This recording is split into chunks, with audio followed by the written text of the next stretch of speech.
Okay, so I flipped the power supply to, you can see through here, intake the air from the bottom of the case. I think what I'm going to do is mount some sort of, I don't know if I'll have room, but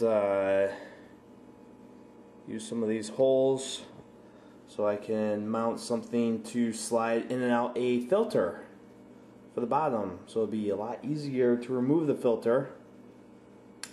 Probably do the same thing for when I mount the fan. And now with mounting the power supply on the other side, which I really wanted to do anyway, so I could have the power leads coming out on the motherboard tray side and not on the where the fan on this side. On the left side panel there's a 230 millimeter intake fan, and did not want to get these power leads caught up in that. So anyway, so I have the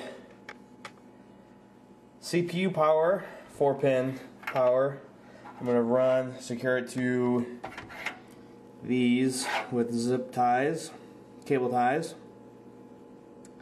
And then the power will just come out the other side of the board and plug in into the motherboard. And I will show you that when I am done.